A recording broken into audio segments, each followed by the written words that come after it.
नमस्कार, the health care today में आपका स्वागत है। मैं हूं इकरा साजिद। मेडिकल साइंस ने इतनी तरक्की कर ली है कि जो बीमारियां लाइलाज थीं आज उनका इलाज संभव है। जी हां, हम बात कर रहे हैं आंतों के कैंसर की। अगर किसी को इस बीमारी के बारे में समय रहते पता लग जाए तो उसका इलाज संभव है। कैंसर की फर्स्ट और सेकेंड स्टेज में खतरा कम होता है, यानी कैंसर की सर्जरी की जा सकती है, लेकिन थर्ड और फोर्थ स्टेज में ये खतरा बढ़ जाता है और ऐसे में कीमोथेरेपी या रेडियोथेरेपी की जाती है। आपको बता दें, कैंसर धूम्रपान करने से, रेड मीट खाने से और ज्यादा जंक फूड खाने से होता है। कैंसर के चांस बड़ी आंत में होते हैं, जबकि छोटी आंत में ये चांसेस ना के बराबर होते हैं। इसके लक्षण हैं मल में रक्त आना, खून की कमी होना, पेट में दर्द होना, भूख ना लगना और वजन कम होना। रेक्टम या मलाशय का पूरी तरह खाली नहीं होना। इसके अंतर्गत कई जांचें कराई जाती हैं, जैसे कोलोनोस्कोपी या पेट स्कैन, जिसके द्वारा पता लगाया जाता है कि कैंसर किस हिस्से में है। आज हम मैक्स हॉस्पिटल के एसोसिएट डायरेक्टर डॉक्टर रुद्र आचार्य से बात करेंगे इंटेस्टाइन कैंसर के विभिन्न पहलुओं पर। डॉक्टर साहब, सबसे पहला क्वेश्चन मैं आपसे पूछना चाहूँगा, आखिर क्या है इंटेस्टाइन कैंसर? इंटेस्टाइन मतलब आंत की बड़ी आंत है, छोटी आंत है। और जो कैंसर होता है वो ज़्यादातर बड़ी आंत में कॉमन है, क्योंकि बड़ी आंत की फंक्शन अलग है और छोटी आंत की फंक्शन अलग है। छोटी आंत आप जो खाना खाते हैं, जो हजम होता है, उसकी आपकी सारे न्यूट्रिशन एब्जॉर्प्शन करने के लिए छोटी आंत है। जबकि बड़ी आंत क्या करता है, जो रेसिडुअल आपका रह जाता है उसको, उसकी पानी का मात्रा को कम करके उसको फिर आपकी जो मल के रूप में निकलता है। लेकिन बड़ी आंत की जो बड़ी आंत पतली होती है, और उसके नाम बड़ी आंत इसलिए है कि उसकी जो विड्थ होती है वो चौड़ा होता है, वो थोड़ा बड़ा होता है, और छोटी आंत पतली होती है। तो बड़ी आंत की जो कैंसर होती है वो विभिन्न प्रकार से प्रेजेंट करता है। वो फिर बड़ी आंत को हम दो हिस्से में डिवाइड करते हैं। एक होता है कि दाएं तरफ की बड़ी आंत की कैंसर और बाएं तरफ की बड़ी आंत की कैंसर। डॉक्टर साहब, आखिर शुरुआती दौर में इंटेस्टाइन कैंसर के लक्षण हम कैसे पता लगा सकते हैं, इस बारे में?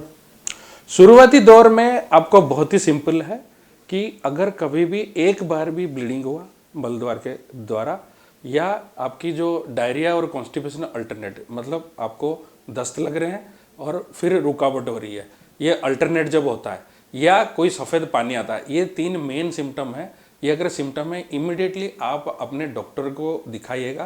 डॉक्टर साहब, कई बार गांव जैसे इलाकों में लोगों को ऑब्स्ट्रक्शन हो जाता है और वो उनको खुद को नहीं पता होता कि वो ऑब्स्ट्रक्शन उनको होने वाला है, और इस हालात में उन्हें परफोरेशन भी होने वाला होता है और वो हॉस्पिटल पहुंचते हैं। तो ऐसा क्या किया जाए जिससे वो ऐसे हालात जो है बने ना? कई बार क्या होता है कि ये ज़्यादातर बुजुर्ग में होता है। जब वो इंटेस्टाइन की जो आपकी जो बड़ी, जैसे बड़े होते जाते हैं, हर जगह से वीकनेस होती है, ऐसे इंटेस्टाइन भी आपकी पतली हो जाती है। उसमें क्या होता है कि जब रफेज बोलते हैं कि जो खाना खाते हैं, जैसे उसकी जो रफेज होता है, वो रफेज नॉर्मली होना चाहिए, क्योंकि आजकल नई ज़िंदगी है, लाइफस्टाइल अलग है। लोग हमेशा, जैसे मेट्रो में देखा गया है कि सारे पिज़्ज़ा बर्गर इसी में रहते हैं, तो इसमें कॉन्स्टिपेशन की मात्रा ज़्यादा है, और कॉन्स्टिपेशन जितना होएगा आपकी रुकावट ज़्यादा होएगा। डॉक्टर साहब, एक आखिरी सवाल आपसे, इंटेस्टाइन कैंसर का मोर्टेलिटी रेट क्या है और उसका बेहतर ट्रीटमेंट क्या है? देखो, इंटेस्टाइन कैंसर एक ऐसा होता है कि इसको कोलोरेक्टल कैंसर बोलते हैं, जो बड़ी आंत की कैंसर होती है। तो इसकी जो स्टेज, किस स्टेज पे प्रेजेंट कर रहा है उसके ऊपर डिपेंडेंट है। स्टेज 1 और स्टेज 2 में 90 to 95% क्योर रेट है।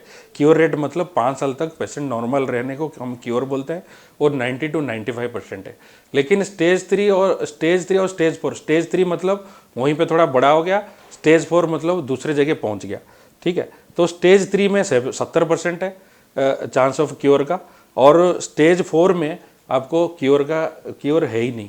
सो अगर मोर्टेलिटी मानेंगे, सर्जरी रिलेटेड मोर्टेलिटी बिल्कुल कम है, क्योंकि इंटेस्टाइन सर्जरी इतनी डिफ़िकल्ट नहीं होती है बड़ी आंत की। आजकल सारे गैजेट्स आ गए हैं, लेप्रोस्कोपी जो दूरबीन से हम सारे जो कोलोरेक्टल कैंसर हमारी स्पेशलिटी है, हम सिर्फ दूरबीन से सर्जरी करते हैं। उसकी मोर्टेलिटी तो मोर्टेलिटी 0 है ऑलमोस्ट, और जो मॉर्बिडिटी है थोड़ी बहुत बीच में प्रॉब्लम होती है, 2 से 5% है।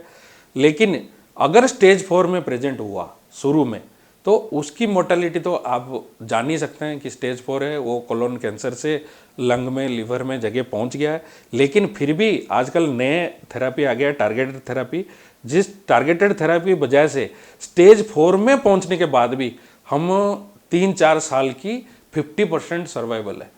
तो जैसा कि डॉक्टर ने बताया कि इस बीमारी का समय रहते इलाज संभव है। आशा करते हैं हमारी दी गई जानकारी से काफी लोगों को लाभ होगा। हेल्थ से जुड़ी तमाम जानकारी के लिए सब्सक्राइब करें द हेल्थ केयर टुडे। हम रखें आपका ख्याल।